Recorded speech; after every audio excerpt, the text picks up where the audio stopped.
Videocast Copa Trigo.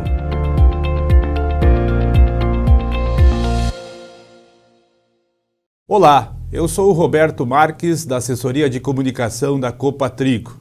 Estamos iniciando um novo canal de comunicação com os nossos associados e comunidades aonde nós atuamos, que é o Videocast Copa Trigo.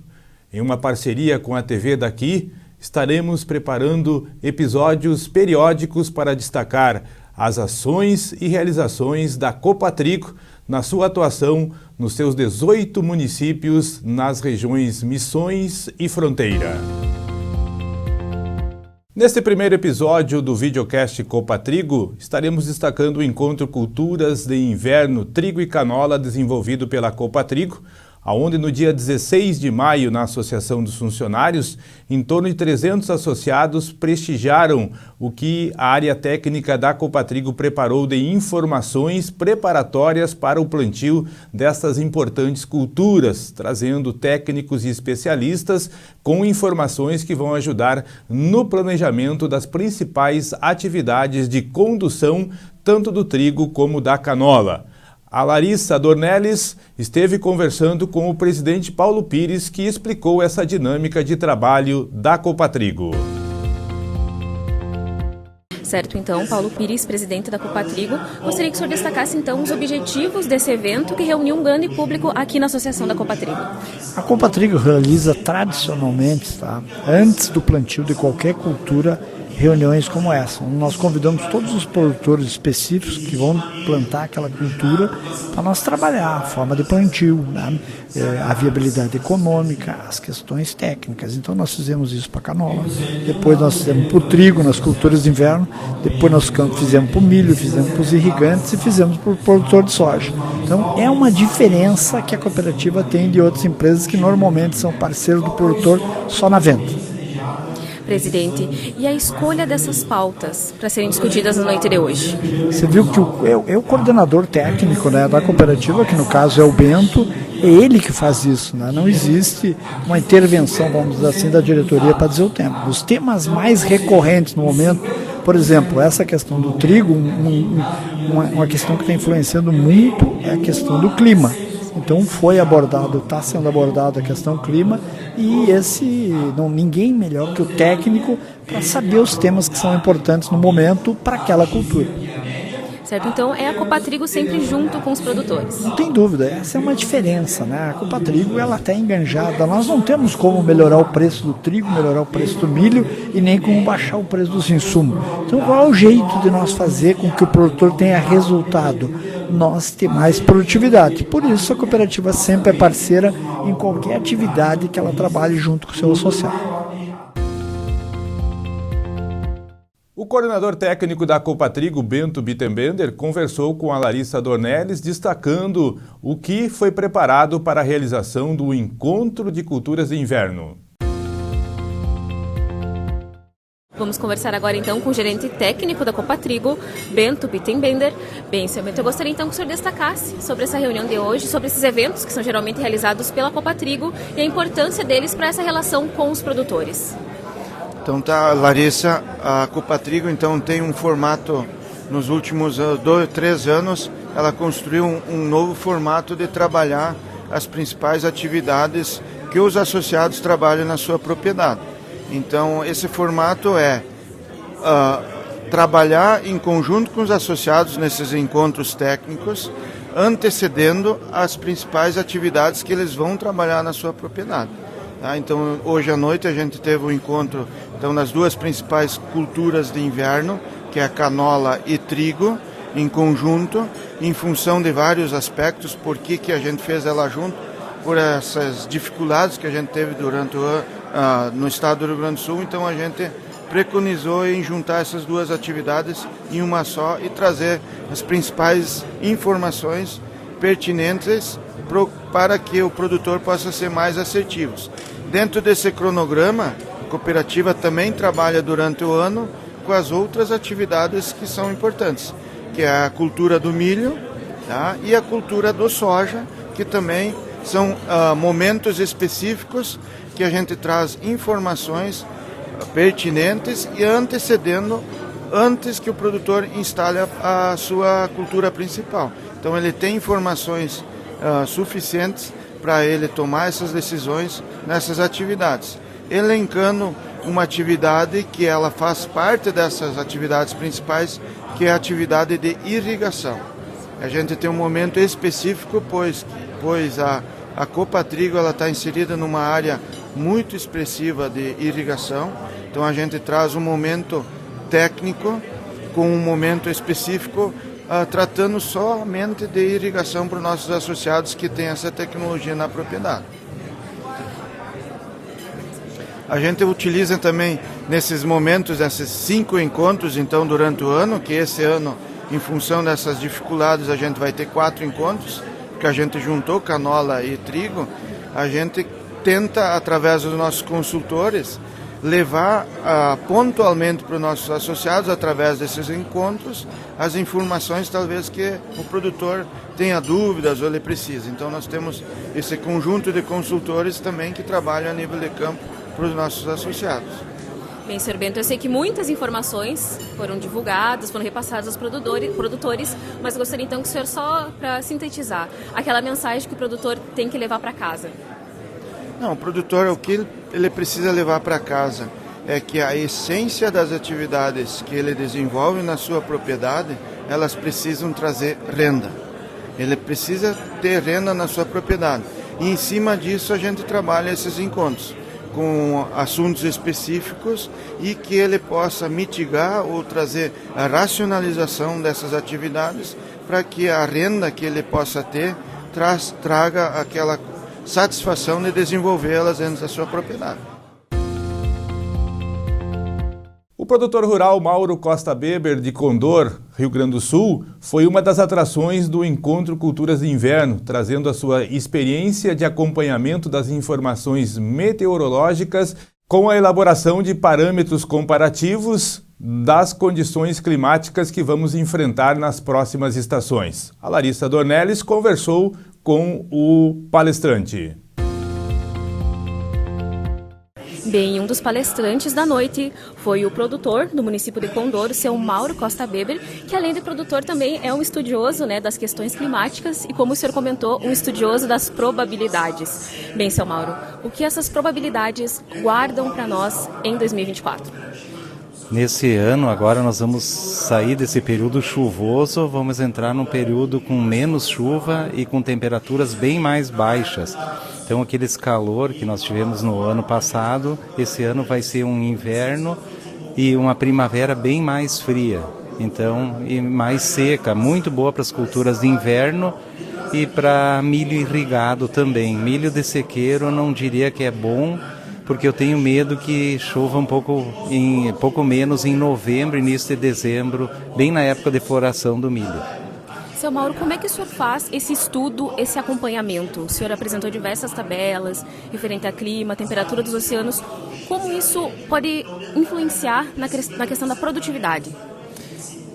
Eu estudei porque eu tenho dados de precipitação, dados de produtividade e tudo ligando numa planilha gigante do Excel com as temperaturas dos oceanos. E eu pude observar que as temperaturas dos oceanos são as que fazem a produção ser maior ou menor, tanto do trigo, quanto do milho e quanto do soja. E daí, com muitos anos estudados, a gente consegue ver que tem uma tendência de repetição. Se a gente inverter, colocar as temperaturas e olhar para trás, a gente vê. E depois de 8 anos estudando, eu vi que a repetição é muito grande. Então, em 80% dos anos tem uma repetição. Um ano que era para ser ruim, foi ruim. Um ano que era para ser bom, foi bom. Por uma maneira de estudo por repetição climática. Seu Mauro, nessa análise que o senhor realizou, gostaria que o senhor destacasse mais a questão que irá fazer, provavelmente, essa colheita de trigo ser boa, essa produtividade do trigo ser boa. Então, assim, para o trigo produzir bem, precisa ter vários fatores. Tem que ter frio no inverno, horas de frio, geada para o trigo perfilhar, que também é importante para ele não se desenvolver muito rápido. e não pode dar mais geada em setembro. E nos anos de laninha, nos últimos 35 anos, nunca deu uma geada de estragar trigo na nossa região em setembro. Isso é uma probabilidade estatística grande de se repetir novamente esse ano. Não, a gente nunca sabe o que vai acontecer. Pode um ano ser fora da curva e ocorrer uma geada, mas estatisticamente a probabilidade é muito baixa. E nós temos que sempre nos planejar em cima da maior probabilidade estatística, que forma uma tendência de clima, de produção. E isso eu observo muito. Eu estudo, por exemplo, se eu plantei nos últimos 20 anos um soja de 20 de outubro a 10 de novembro. Qual foi a produtividade? Em anos de El Niño, anos de Laninha, sempre é a melhor produtividade. Então, e se eu plantei mais tarde, cai a produtividade. Então, essa estatística eu uso no planejamento. Quais cultivares que produzem mais? As precoces, as de ciclo longo. É um estudo muito amplo e bem criterioso, estatístico, que faz com que a gente consiga se planejar melhor. Seu Mauro, não sei se o senhor vai lembrar de cabeça, mas eu vi uma frase muito importante sobre a questão do tratamento desses dados. Que se a pessoa tem os dados, mas não faz a análise. Uma frase muito interessante que o senhor falou no encerramento dessa palestra. Sim, então é uma coisa que eu digo, não adianta a gente tomar nota de um monte de números e ter no nosso escritório se aquilo lá vai ficar guardado. Então eu tinha os dados, por exemplo, de chuva de 30 anos guardado, mas aquilo lá não me servia para nada, só servia para olhar, um mês choveu mais. Daí quando eu comecei a analisar esses dados junto com as temperaturas dos oceanos, eu comecei a entender por que chove mais, por que chove menos. Então eu digo sempre para os agricultores, vocês têm que anotar, analisar. Não adianta nós fazer um experimento na lavoura, plantar com um determinado produto e depois não colhe, não mede. Então tudo que a gente não mede, a gente não sabe se aquilo é bom ou é ruim. Então, com dados bem analisados, medidos, a gente tem um rumo, tem um planejamento. Isso que eu considero importante.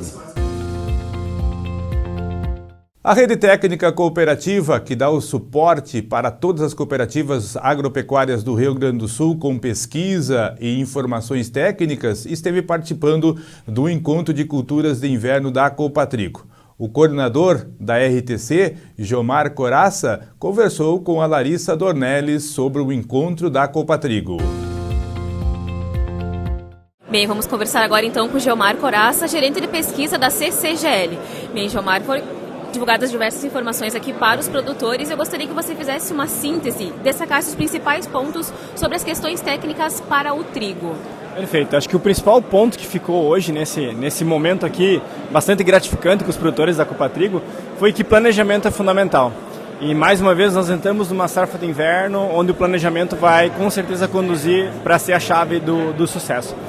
Nós temos uma tendência de um ano talvez de laninha, né? Então isso pode, de acordo com os prognósticos que foram apresentados, modificar um pouquinho essa dinâmica. E a decisão da cultivar que vai ser utilizada e a data de semeadura, ela é bastante fundamental.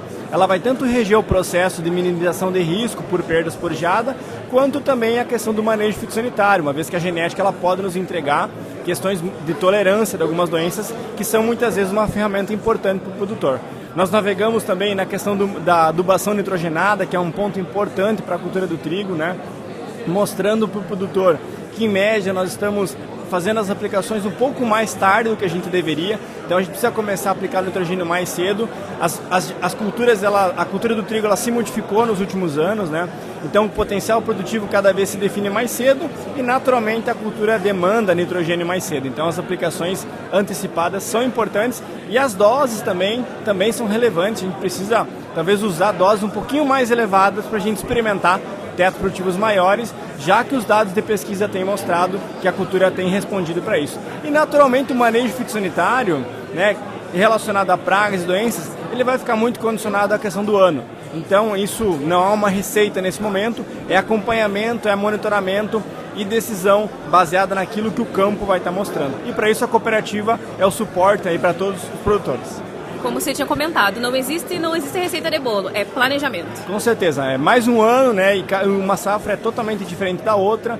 Não dá para a gente usar a safra passada como retrovisor. Essa é uma nova safra e planejar, com certeza, é a chave do sucesso.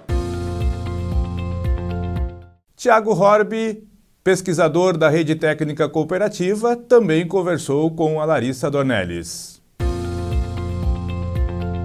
Bem, vamos conversar agora então com o Tiago Horby, pesquisador da CCGL-RTC. Bem, Tiago, a gente já conversou sobre as questões relacionadas ao trigo. Eu gostaria que você fizesse um apanhado dessa reunião de hoje sobre a canola. O que esperar para esse plantio? Bom, a gente comentou um pouquinho, foi comentado os prognósticos climáticos, uma probabilidade de ocorrência de laninha que é mais favorável para as culturas de inverno. Só que a gente trouxe um ponto de atenção que é a questão da ocorrência de geada, né? Principalmente agora uma dificuldade com essas chuvas atrasou um pouquinho a semeadura da canola e a gente reforçou ali o pessoal ter cuidado na semeadura entrando agora final de maio, entrando em junho, se tiver baixas temperaturas e ocorrência de geada nessa fase entre o plantio e a emergência, que é um período aí de uns 20 dias, a geada penaliza bastante o estande final de plantas, porque mata a cultura. Então, se der uma ocorrência, é por isso que é importante estar cuidando desse momento, aí procurar o pessoal da cooperativa para entender algumas estratégias do que está fazendo. A gente abordou bastante a importância de conhecer o ciclo dos híbridos e que esse ciclo ele varia dependendo da época de semeadura e que também, em função da época de semeadura, o comportamento dos híbridos tem uma dinâmica diferente em potencial produtivo. E trouxemos assim para a cultura, que é a construção de potencial produtivo, um ponto muito importante relacionado à adubação nitrogenada, que a gente tem boas respostas à ureia, que é tradicionalmente a fonte utilizada, chegando aí trazendo a reflexão de quanto que o pessoal vem utilizando. E a gente trouxe números da pesquisa de doses econômicas que são mais responsivas. E o ponto de reflexão do sistema de produção, que foi a questão de manejo de plantas daninhas.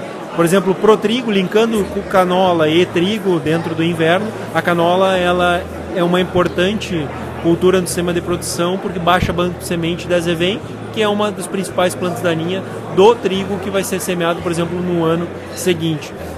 E o ponto de atenção relacionado à dinâmica de adubação, que a gente trouxe a demanda da cultura da canola para uma expectativa de produtividade, quanto que necessita de fósforo, de potássio, do enxofre, né? E o quanto que realmente vai para o grão e sobra para a cultura da soja aproveitar na sequência. Tiago, acho que foi citado junto com você a questão das abelhas benéficas para a canola. Como é que vai ser esse projeto? Sim, foi o Bento comentou, né? Então, assim, quando a cultura ela está em floração, ela atrai abelhas que têm um impacto positivo na produtividade, porque aumenta a polinização. Então a gente reforçou o cuidado de aplicações, principalmente de inseticida nesse momento, né, para manter viável ali a quantidade de abelhas polinizando, que vai repercutir em maior produtividade. Aí o Bento comentou num projeto que pode ser linkado aí, como tem abelhas, utilizar aí um papel ecossistêmico, né, e para a questão de apicultura e etc., linkando com a cultura de grão. Na cultura da canola, a Copatrigo desenvolve um projeto com produtores associados que vem aumentando a cada ano, chegando em 2024 a em torno de 19 mil hectares cultivadas com essa cultura.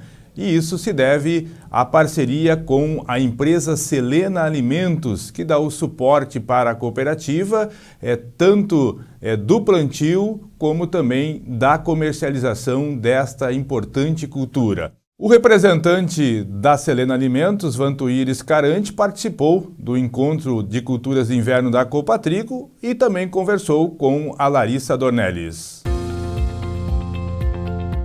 Vamos conversar agora então com o seu Vantuir Escarante, que é o presidente da Associação Brasileira dos Produtores de Canola e também está aqui no evento representando a gerência da Selena Alimentos. Bem, seu Vantuir, eu gostaria então que o senhor falasse dessa parceria com a Copatrigo para incentivar o plantio de canola. Bom, para nós é um enorme prazer estar em mais um evento junto com a Copatrigo, sendo que a Copatrigo hoje é um dos maiores parceiros em tamanho de área da Selena Alimentos, então sempre é importante fazer esses eventos para dar o caminho certo para o produtor, orientar a melhor forma de plantar e de conduzir a cultura, sendo que nós, junto com a Copatrigo, fizemos todo esse trabalho desde a recomendação da semente até a garantia da compra do grão. Então, muito importante. Nós, ano após ano, estamos desenvolvendo, ampliando, e hoje, como eu comentei, a Copatrigo é um dos maiores produtores de canola do Rio Grande do Sul, em parceria com a Selena Alimentos. Então temos um caminho longo pela frente, temos expectativa de um ano bastante produtivo, de rentabilidade para o produtor, e nesse caminho aí a Selena e a Copatrigo são os melhores parceiros para definir a cultura da canola. Bom, só uma questão, e como começou essa parceria? Quanto de área assim, foi plantada naquele primeiro momento e enquanto está agora? A gente tinha uma expectativa importante quando a gente começou, eu diria assim que já fazem mais de 5 anos. Foi um trabalho inicial de base, foi uma área pequena conduzida, né, próximo de 1.500 hectares no primeiro ano, e tínhamos uma meta que em 5 anos a gente tinha uma expectativa de chegar próximo de 15 mil hectares. E agora a gente já passamos essa meta, então já temos praticamente 20 mil hectares conduzidos. Então é um trabalho que fortaleceu e estamos colhendo frutos, porque quando a parceria é boa, os parceiros têm uma condução certa e conjunta, a gente está chegando no objetivo, esse crescimento e rentabilidade para cooperativa, produtor e a indústria também nesse caminho. Este foi o primeiro episódio do videocast Copatrigo, destacando o Encontro Culturas de Inverno Trigo e Canola. Obrigado pela sua audiência e até a próxima edição.